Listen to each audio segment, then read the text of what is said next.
ese periodo de tiempo, e incluyeron la diputada Coa, del Partido Panameñista, Ariana Coa,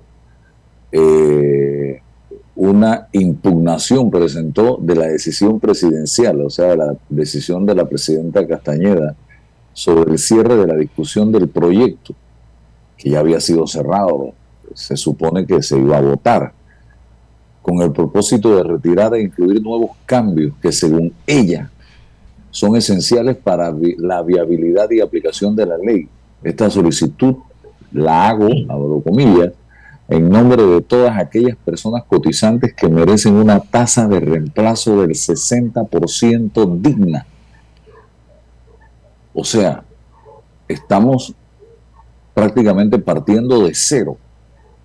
Una tasa de reemplazo de 60% es la que tiene el sistema solidario en este momento, don Fernando, y tampoco se quiere discutir el tema de la edad de jubilación y se está pasando la pelota para dentro de 6 años, que en 6 años vamos a tener un nuevo gobierno que no tenemos la menor idea de quién va a dirigir el país ni quiénes van a ser los diputados que van a integrar esa asamblea, y simple y sencillamente, y es mi forma de pensar, por el miedo a las futuras, a lo que pase en las futuras elecciones, y no estamos pensando en el país, en las futuras generaciones. Adelante. Gracias, Álvaro. Bueno, es lamentable que los diputados, o algunos de los diputados, porque sabemos que sí hay diputados responsables, hemos escuchado algunos planteamientos muy serios y de gente que realmente ha estudiado el tema, se ha informado, se ha asesorado bien. Hay que destacar que no se puede generalizar. Sin embargo, sí hay diputados que están dilatando este proceso más allá de lo razonable. Hay una gran expectativa por los resultados de esta ley, de esta reforma de esta ley, en el mercado internacional. O sea, los inversionistas, las casas calificadoras, los mismos inversionistas locales. O sea, esta ley va a tener un gran impacto no solamente en el aspecto social de la cobertura de las pensiones, porque se ha concentrado en el tema de las pensiones, digamos, ¿no? Más que el tema médico.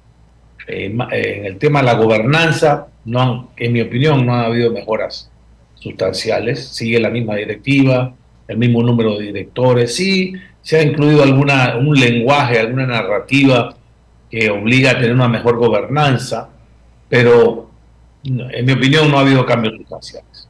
Esa directiva sigue representando los grupos de poder, tanto el grupo sindical como el grupo empresarial, y son las mismas figuras de siempre. O sea que ahí no podemos esperar un cambio radical. El tema de las pensiones, proponer volver al sistema de reparto, es retroceder 20 años. Eso ya se reformó en el 2005, se tuvo una discusión acalorada, finalmente se acordó introducir el sistema mixto, que ya tiene 20 años de vigencia, y que la mayoría de la juventud de este país está en ese sistema mixto, que es como la palabra dice, mixto, entre un sistema de reparto hasta los $500 y después un sistema de cuenta individual o de ahorro personal. Ahora ese sistema migra a un sistema nocional, y aunque ha tenido sus críticos, porque incluyendo algunos, nosotros del sector privado proponíamos originalmente la cuenta individual, o sea, que fuera realmente total una cuenta individual, para garantizar que en base a los ahorros personales la gente se jubilara, y esa es una cuenta que es propiedad de los asegurados, y eso ahora se pasa a una cuenta nocional, que es una cuenta común, ya no es una cuenta individual, es una cuenta común. O sea, en esto están equivocados los que la atacan, porque sí es una cuenta común que garantiza una jubilación en base a tus aportes. Eso sí, se mantiene, y se mantiene una contabilidad individual de cada asegurado, que va a recibir o debe recibir, la ley así lo estipula, un estado de cuenta mensual, tal como lo hace el CIACAP, a sus asegurados, a sus cuentavientes, de cuánto tiene en su cuenta, cuánto ha rendido esta cuenta, y eso está en el nuevo sistema. En mi opinión, eso es un avance.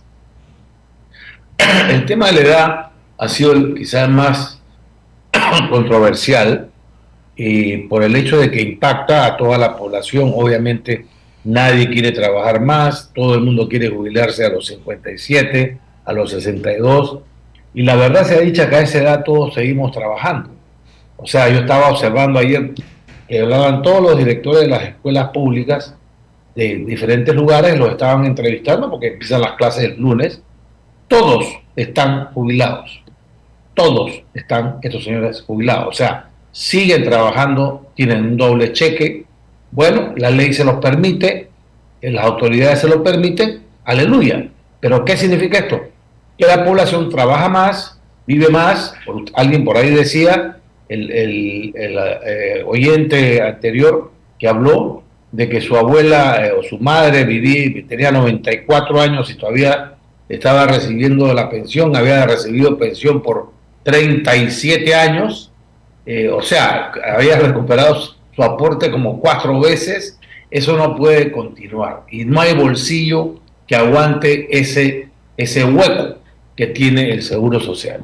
Entonces yo pienso que el aumento de la edad es importante para bajar ese déficit tan grande de 75.000 millones que tiene el sistema de pensiones en la Caja del Seguro Social, y que con este aumento de la edad ese déficit bajaría y por ende la cantidad de dinero que tenemos que desembolsar para cubrir esas pensiones. Se ha propuesto, y es una propuesta conjunta de todas las bancas, que esto se posponga 6 años y que dentro de 6 años una mesa tripartita en base a estudios decida si es necesaria el aumento de la edad o no. En mi opinión, eso es patear la lata, patear la pelota. Hasta dentro de 6 años, otro gobierno, otra legislación, otra discusión, Álvaro, otro desgaste de la sociedad. O sea, no estamos contentos que nos hemos pasado 3 meses discutiendo o 4 meses discutiendo este tema y todavía no salimos, para que dentro de 5 o 6 años de nuevo tengamos que buscar discutir temas. Señores, no le hagamos este desfavor, no solamente a las futuras generaciones, sino al futuro, a las futuras, a ustedes mismos. Probablemente ustedes mismos muchos van a repetir en la legislatura, y un nuevo gobierno que tenga que madrugarse con este tema. Fernando, cuidado que dentro de 6 años no van a ser 3 años de aumento de la edad de jubilación. Van a necesitar más, pero ellos están poniendo un límite de 3 años, o sea, inclusive le ponen un límite. Entonces, lo que nosotros estamos proponiendo en la PEDE, ayer salió la presidenta a proponer que y estamos totalmente de acuerdo con la posición de la PEDE, es que sea vinculante. Ok, aceptamos que sea dentro de 6 años, perfecto, para no irnos en contra del consenso de las bancadas, porque usted sabe, la política es la ciencia de lo posible. Entonces, sumándonos a esa propuesta, pero agregándole una palabrita, que sea vinculante. O sea, la decisión de la mesa tripartita sea vinculante, o sea, que se aplique de manera inmediata a través de un decreto ejecutivo, a través de una resolución de directiva, lo que sea mejor, pero que sea de obligatorio cumplimiento y que se aplique a partir de esa fecha. O sea, que no tenga que volver a la Asamblea para una nueva discusión política sobre si conviene o no conviene, porque entonces volvemos a foja cero. O sea, no hemos hecho nada. Fernando, en el fondo, lo que plantea el proyecto de ley original es a partir del 2032. Estamos hablando de 26, 27, 28, 29, 30, 31, 32, 7 años. Exactamente. Entonces lo que ellos están haciendo es decir, bueno, como la ley, la propuesta original era dentro de 7 años, bueno, que el 6º año se haga el estudio para ver si sube. Ok, perfecto. Yo te cojo la palabra, Álvaro, pero simplemente le agrego un caveat, que sea vinculante. Ok, dejemos la discusión, pasamos la página, aprobamos esta ley. Yo creo que eso vuela, porque todos sabemos cuál va a ser el resultado de ese estudio de la mesa tripartita. O sea, ya sabemos que eso va a dar como resultado, sí se tiene que aumentar la edad, cuidado que es más de 3, como dices tú, pero bueno, la ley pone un tope de 3 años y simplemente lo que estamos nosotros proponiendo es que se aplique en forma ipso facto. No tengamos que iniciar una nueva discusión de este tema que es un desgaste social. Ese es un punto. Yo Eso es lo que estamos haciendo nosotros. quiero preguntarte, Fernando, para los que no creen en lo que yo planteé, ¿por qué antes sí se podía jubilar a la gente? Antes se jubilaba más temprano, creo. Bueno, Y, en un tiempo era 55 y 60. ¿Y por qué el sistema te daba la oportunidad de el 60% de lo que ganabas? Basado básicamente en la historia. ¿Cómo nace esto? Que me gustaría brevemente cómo nace esto en la época de los 40 y tantos, bajo el gobierno del doctor Arnulfo Arias Madrid, que fueron modelos copiados de Europa. Bueno, este sistema viene de Alemania, pero a finales del siglo XIX, Kaiser, el Bismarck, el canciller alemán, se implanta y en Panamá en el año 41. O sea, pero en esa época la gente tenía 7 hijos, vivía 65 años, habían 19 cotizantes por cada jubilado, o sea, eran otras realidades. Después hubo cambios que deterioraron el seguro en la época de los militares. Se bajó la edad de jubilación, se aumentaron los dependientes, etcétera, etcétera, etcétera. Se introdujo la jubilación anticipada, una serie de cambios que perjudicaron las finanzas del seguro por los años 70 y 80. Después viene Endara, sube nuevamente la edad de jubilación a 57 y 62, perdón, a 55 y a 60, que después fue nuevamente subida en la época de Martín Torrijos a 57 y 62. No recuerdo bien cuándo se introdujo lo del 60%, pero claro, rige desde la época de Endara y se mantiene en la época para los que ya estaban en el sistema de servicio, el sistema de beneficio definido.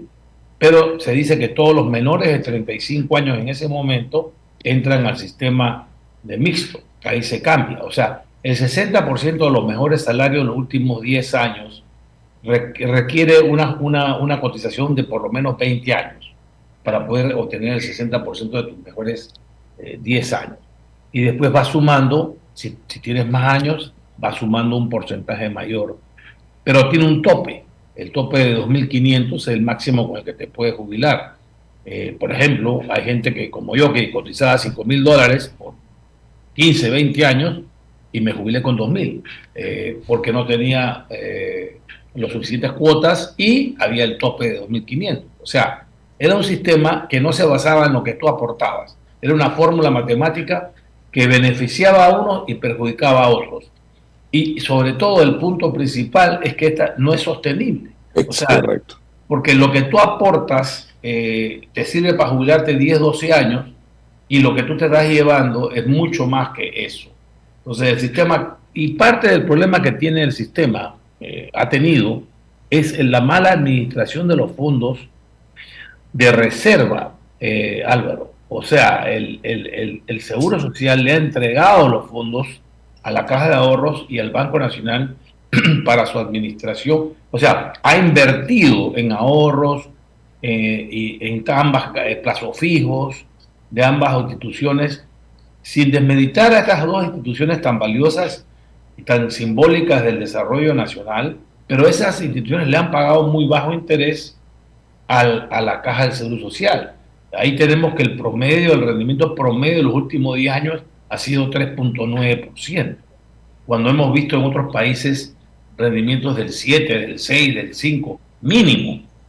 Últimamente han mejorado un poco esos rendimientos, pero no se compara con el SIACAP. El SIACAP es un fondo de pensiones igual de los empleados públicos, que aportan un 2% para mejorar su jubilación, y eso está manejado donde se distribuye entre 4 administradoras, dicho sea de paso, una de las cuales es el Seguro Social y las otras 3 son privadas, y ha tenido un rendimiento en los últimos 10 años de 5.7%. Entonces, señores, ¿por qué vamos a inventar la pólvora? Ya está. O sea, estamos inventando algo que nosotros ya existe. O sea, sí, ya el SIACAP ha tenido una experiencia exitosa. ¿Por qué no seguir ese modelo? Ah, no, vamos a darle el 90% y algunos están proponiendo ahora el 100%, al Banco Nacional y a la Caja de Ahorros. Entonces, ¿qué hemos hecho? No hemos hecho nada. No queremos subir la edad, no queremos cambiar los administradores financieros. Entonces, ¿qué hemos hecho? Le hemos pedido más plata al gobierno y más plata a los empresarios. Esa es la reforma. Nos hemos pasado 4 meses discutiendo para sacarle más plata al gobierno y sacarle más plata a la empresa privada. Eso no es una reforma. Eso no es una reforma. No hemos cambiado nada. La gobernanza sigue igual, la administración financiera sigue igual. Acuérdense que la reforma eran 4 pilares. 1, el aumento de la edad. 2, mejorar la administración financiera, o sea, los rendimientos.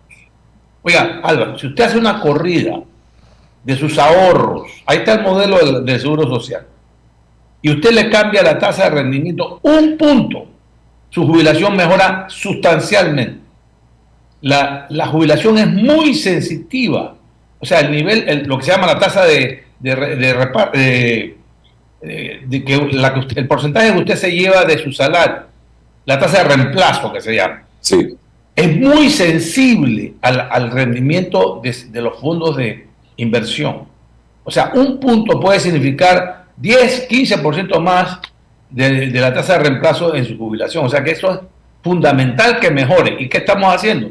Entregándoselo al Banco Nacional, a la Caja de Ahorros. La Caja de Ahorros no tiene una mesa de inversión. Ellos no hacen ese tipo de servicio.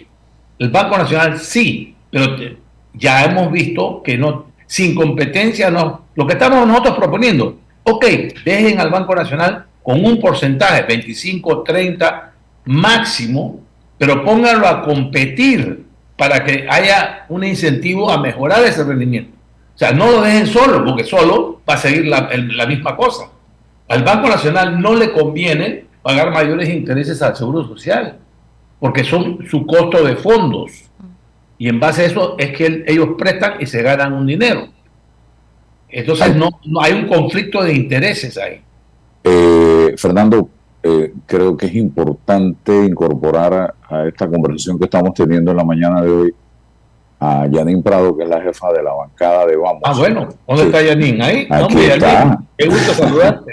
Para que nos Hola, buenos días, el gusto es mío. Es una de las diputadas más brillantes y más elegantes, muy distinguidas.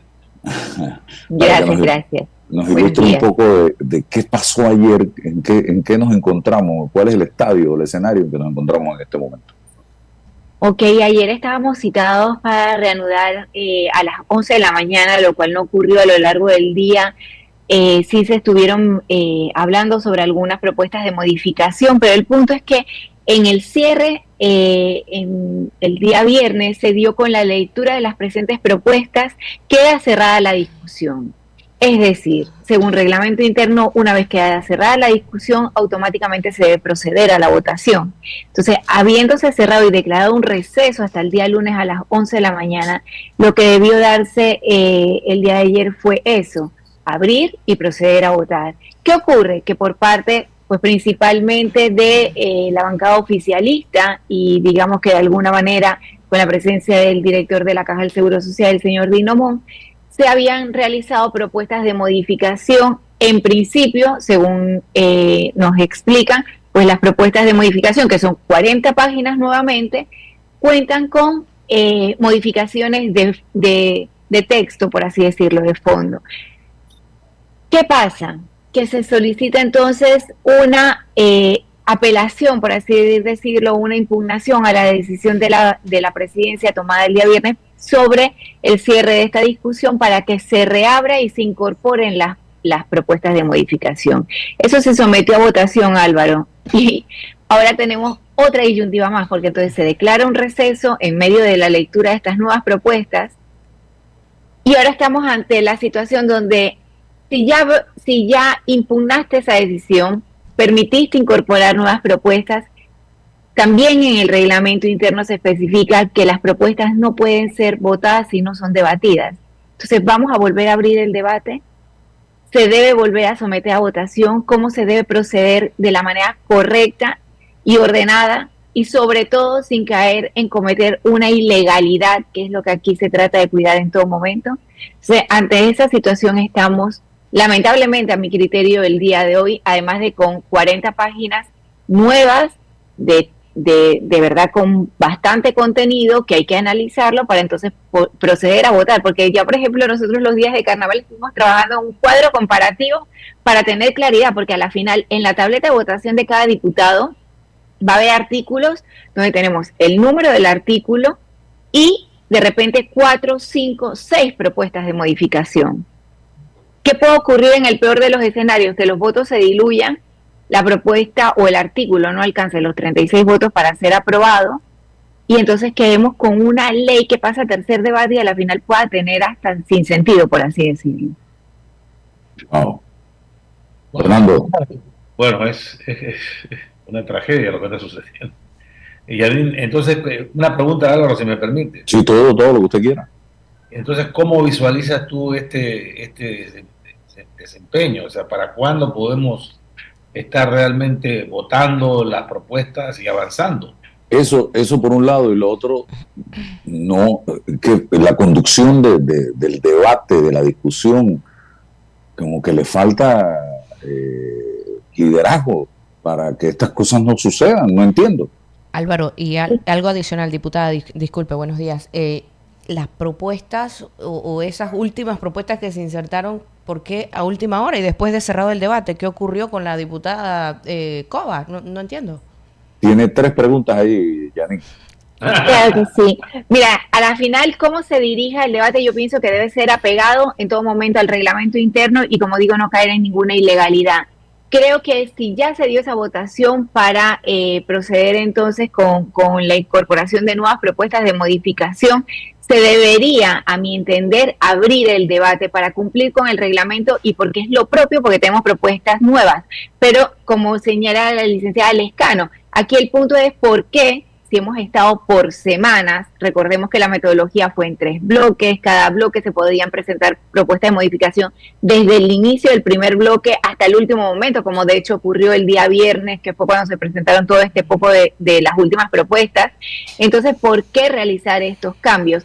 Sé que la diputada Cova presentó una modificación a algo que ya había presentado previamente, que era el tema del observatorio, pero le dieron como una forma al propio texto diferente, que ahora hay que analizarlo en qué beneficia o en qué perjudica a la redacción previa que se tenía, pero igualmente se modificaron artículos sensitivos como el artículo 75, que modifica el 105 y el 105B, que tiene que ver con el tema de la administración de las inversiones propiamente.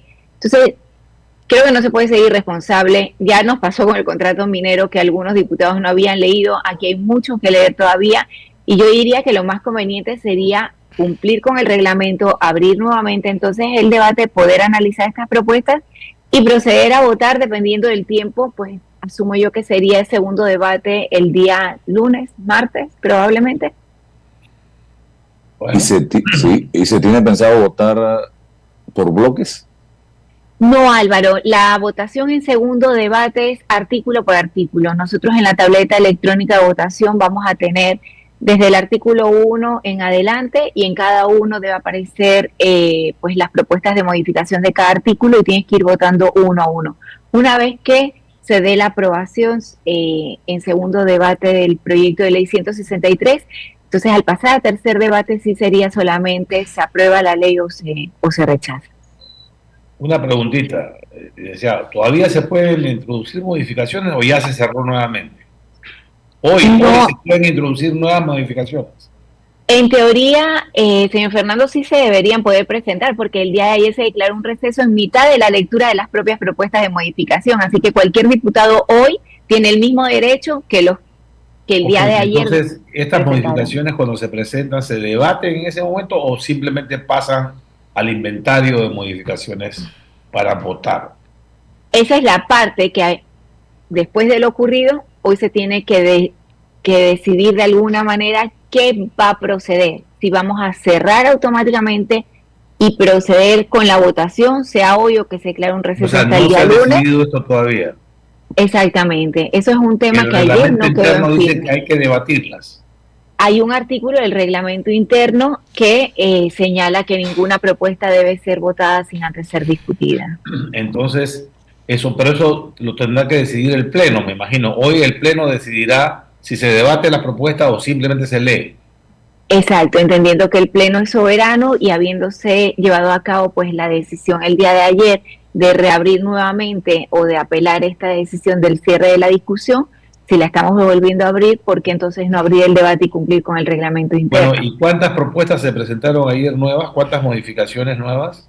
Son 40 páginas, aproximadamente son como 35 propuestas de modificación, por eso digo que... Adicionales a las que ya había. Adicionales a las 336 que teníamos al día de ayer. Ay, Dios mío. Y entonces, ok, suponiendo que no hay más propuestas hoy, se cierra el tema hoy, viernes, ¿no? Fin de semana, la gente se quiere ir para sus circuitos. El lunes empezamos a votar. Eso va a ser artículo por artículo. Sí, una vez que se abre la votación electrónica, como le indico, pues aparecen desde el 1 en adelante y se votaría artículo por artículo. Se lee cada artículo y sus modificaciones, ¿o no? No. Automáticamente a nosotros nos aparece el artículo 1 y cada diputado va votando. Ah, ok. Que tiene que votar artículo por artículo. El artículo 1 tiene 3 propuestas de modificación. ¿Se vota cada una por separado o todas en grupo? ¿Cómo funciona eso? Ok, nos aparece el título, artículo 1, y abajo deben aparecer las diferentes opciones. 1, 2, 3, 4, y cada diputado escoge qué opción vota. Electrónicamente. Electrónicamente en la tableta. Y si ninguna tiene 36 votos. Si alguna no alcanza los 36, entonces queda automáticamente. Queda automáticamente. O sea que al final podemos tener un chorizo. Así mismo, y si me preguntan en este momento, después de todo el arduo debate, de todo lo que hemos hablado de que si gobernanza, administración, inversiones, y el mismo modelo y todo lo demás, una de mis grandes preocupaciones en este momento, ante la cantidad tan grande de propuestas de modificación, es que precisamente ocurra eso. Y sobre todo después de que tengo que reconocer que en la parte de gobernanza y administración se habían hecho esfuerzos por tratar de traer propuestas que se habían recogido de todos los sectores y que fueran consensuadas. Todo el trabajo realizado por la Comisión de Salud y Trabajo quedó realmente en el aire. Pudiera quedar totalmente en el aire y podemos tener en tercer debate un proyecto de ley que realmente, y discúlpenme la palabra, pero sea un mamotreto y a la final no sirva para nada porque termine combinando cosas incluso de la propia ley 51. Sí, perdóneme, diputada, pero usted es como jefe de bancada, que es una gran responsabilidad, y usted es la jefa de la bancada más grande. ¿No sería conveniente que entre ustedes trataran de consensuar algún proyecto previamente? O sea, hacer un trabajo de por lo menos llevar una propuesta única o dos, ¿no? Pero no 355 propuestas, sino tratar de llegar a consensuar algo, o eso ya no es posible. Al día de ayer, esa era una de las opciones que yo veía más viables y que consideré se debió liderar y enfocarse en ese esfuerzo, al menos en poder ver en qué artículos tendríamos consenso, si no se tenía descartarlo, pero eso toma un tiempo y el trabajo y el esfuerzo de realizar ese estudio. Bueno, tenemos el fin de semana, en vez de irnos para el carnavalito, podríamos hacer ese trabajo, ¿no le parece? Definitivamente, lo que pasa es que también ahí entonces entra la segunda parte de la Asamblea Nacional y sería la voluntad o no de todas las bancadas de hacerlo, y sinceramente considero que hay en algunas partes donde no existe ya una voluntad de seguir queriendo llegar a ese consenso. Mire, no sé, yo no he sido diputado, no sé si me gustaría hacerlo, pero veo que el trabajo es sumamente arduo, ¿no? Y complicado, pero si se pusieron de acuerdo en la mesa de salud, en la Comisión de Salud y Trabajo, en una propuesta, yo pienso que por lo menos podrían consensuar, digamos, el 80%, y dejar que el Pleno decida pues el otro 20%, que pueden ser los artículos más sensitivos, ¿no? El tema de las inversiones, el tema de la edad, el tema de ¿cómo se llama? Del sistema de pensiones. Son 3 o 4 artículos que yo me acuerdo porque he leído el proyecto 2 veces. Correcto. Creo que es el 105, el 170, etcétera. Eso, dejarlo a que, bueno, hay 3 opciones o 2 opciones que decir, pero el resto de que es de relleno, el tema que es más bien de relleno, de sintaxis, no creo que las diferencias sean tan grandes, llegar por lo menos limpiar eso este fin de semana y llegar el lunes a una votación sobre 5, 6, 10 artículos, no más. Sí, valdría la pena, creo yo, hacer ese esfuerzo. Y yo estoy seguro que la presidenta Castañeda, porque yo he hablado con ella en una ocasión recientemente y la veo muy anuente, muy activa, se activó, así como algunos para el carnaval, sí, ya está activada, ¿no? Claro que sí, incluso a veces revisando artículo por artículo, uno se da cuenta que hay propuestas que son prácticamente similares, por no decir iguales, entonces no tiene mayor sentido que estén divididas. Yo creo que, por lo menos, para si la no votación. están de acuerdo, Yanine, diputada Prado, si yo fuera usted, yo haría el esfuerzo con mis colegas presidentes de bancada. Estoy seguro que la mayoría de ellos va a estar de acuerdo, porque tampoco ellos quieren pasar por el viacrucis de 365 artículos. ¿Quién sabe qué va a salir ahí? Entonces, hacer un esfuerzo, de repente hay una bancada que ha sido la más radical, todos sabemos cuál es, no tengo ni que mencionarlo, que no quiere participar, bueno, allá ellos, pues, pero si va a una bancada mayoritaria, ya el proceso se agiliza, ¿no? Correcto. Así mismo debe ser, sobre todo precisamente velando porque lo que pasa a tercer debate sea algo que realmente pueda tener sentido. Sí, ahora, y le digo por qué creo que esto es importante. No es porque sea un capricho, ¿no? O nos queramos ir todos de vacaciones o lo que sea. Es importante porque todo el mundo está observando, no solamente está observando el contenido de la reforma. Y la gente, los inversionistas, los observadores, los medios, estamos observando el proceso. El proceso que está llevando la Asamblea va a ser calificado como un proceso democrático, un proceso ágil, eficiente. La gobernanza en la Asamblea funciona, no funciona, pero lo que estamos viendo es un circo. Si esto va a votación con 350 modificaciones, oiga, esto puede durar, y con estas intervenciones de impugnación y tal, que los diputados tienen ese poder. Si no hay un mínimo de consenso entre las bancadas, que a estas alturas lo debería haber, después de haber discutido esto hasta la saciedad, yo pienso que vamos a tener una dilatación de este proceso innecesaria y muy contraproducente para los intereses del país. Y a las finales, un posible veto del presidente de la República, o sea, que todo eso se perdió. Sería catastrófico. O sea, un veto del presidente de la República, diputada Prado, sería, y Álvaro, catastrófico para la imagen del país, porque imagínense si un veto por inconveniente regresa, si es un veto por inasequible va a la corte, o sea, ahí puede quedar en la corte y no hicimos nada. Sí, pasamos 4 meses discutiendo y no, o sea, eso sí sería, miren, ahí sí lo calificarían como somos un país no viable, o sea, un país que no tiene gobernanza. Olvídense, eso sería paga la luz y vámonos. Y todos pagaríamos las consecuencias. O sea, es que a la final somos todos y lo que pagamos las consecuencias somos los panameños todos los días también con esta incertidumbre, hay falta de inversión, no seguimos generando empleo, la economía sigue detenida y el día a día se hace cada vez más difícil, entonces vemos que esto no avanza, que no vamos al ritmo que debe ser y que ya ayer estábamos todos a la expectativa de venir para votar en un segundo debate, entonces ahí creo que tenemos que llamar y apelar a la responsabilidad. Sí. Primero por el consenso en su propia bancada, que yo sé que por ahí hay también divergencias, en la propia bancada de cada uno, ¿no? Y después sentarse los jefes de bancada con sus asesores, obviamente, y hacer una barrida y tratar de limpiar la mayor cantidad de artículos posible, de tal manera que la votación sea fluida y se concentre en los artículos más sensitivos. Yo creo que, Yanine, a nivel de la bancada de Vamos, creo que debe haber una comprensión de que ustedes tienen que actuar como equipo de manera consolidada. En Vamos no puede haber Messis, no puede haber Cristianos, Ronaldo, tiene que ser un equipo consolidado con criterio y democráticamente, actuando democráticamente. Si el grupo no apoya mi propuesta, tengo que mantenerme en el equipo. Mira, Álvaro, en ese sentido yo sí quisiera aportar 2 puntos importantes.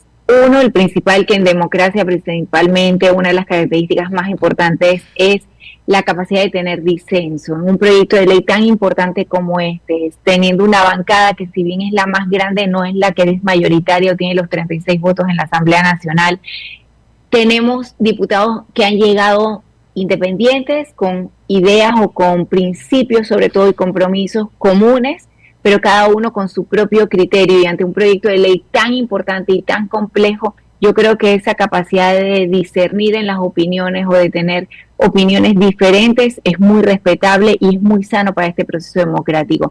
Sin embargo, y es la parte 2 de esta reflexión que yo haría, es el hecho de que desde nuestra bancada y el día 1 que se presentó el 6 de noviembre el proyecto de ley en la Asamblea, lo primero que hicimos fue sentarnos como bancada, poder entender los aportes que podíamos generar precisamente en consenso y aportarlos a sí mismos a través de nuestros 3 comisionados en la Comisión de Salud, y se logró que prácticamente pudiéramos hablar de un 85% de las propuestas presentadas por la bancada independiente, fueron aceptadas dentro de ese proyecto. Ese es el texto único que hoy en día reposa ahí y que, difiere un poco de los señalamientos del señor Fernando hace unos minutos, que decía que no había grandes aportes a nivel de gobernanza o de administración. Yo creo que sí están reflejados en el texto único y sí se hicieron, y que pudieran hacer una gran diferencia en lo que hoy en día y por muchísimos años o décadas ha mermado a la Caja del Seguro Social, que es la mala administración.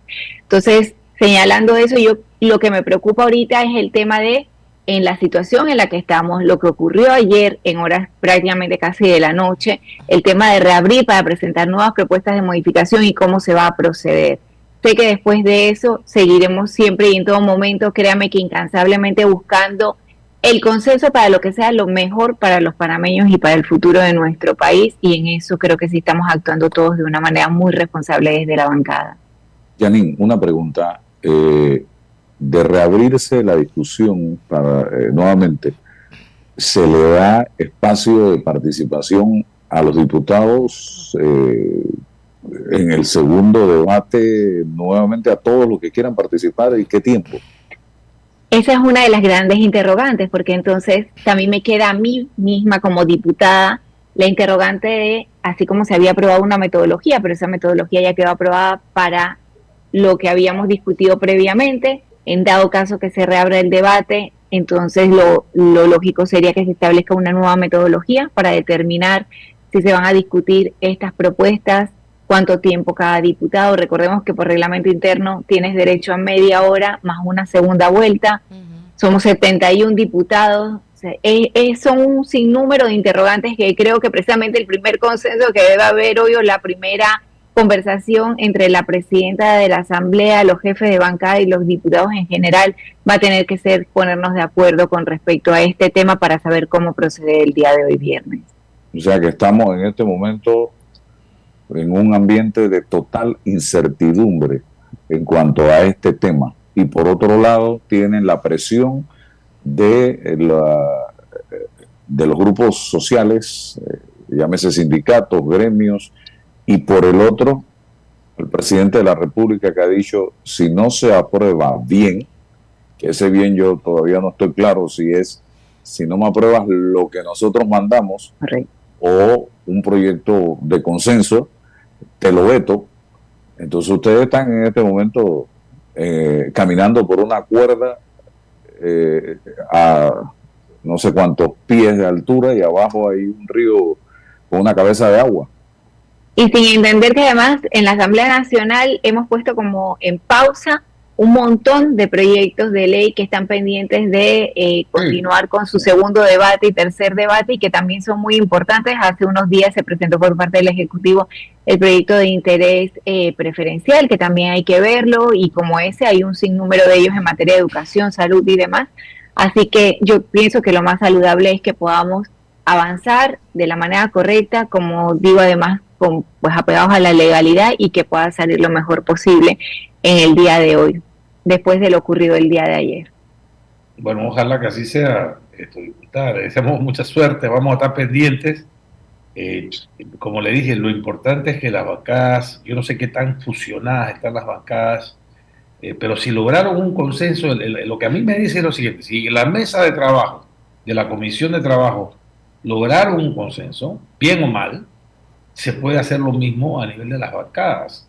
O sea, la posibilidad existe y eso debería ser el objetivo primordial. Ojalá que pudiéramos observar eso en el día de hoy, trabajar de mañana, bueno, de repente el domingo no, pero el sábado sí se puede trabajar, el lunes seguir en esto y poder agilizar, porque como usted dice, hay proyectos pendientes.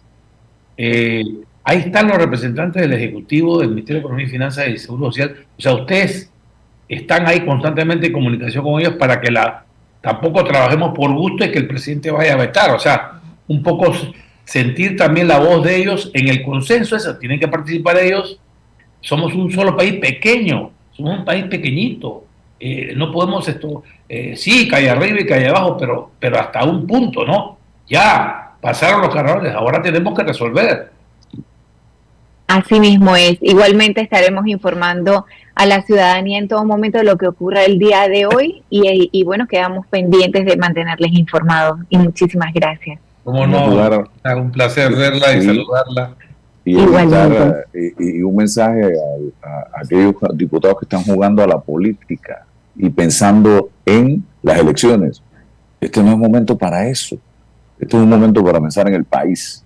Después pensamos en las elecciones, porque si de este ejercicio sale un buen proyecto, evidentemente muchos de los que se sumaron a ese buen proyecto, a esa buena ley, van a ser beneficiados en mayo del 2029, evidentemente. Así que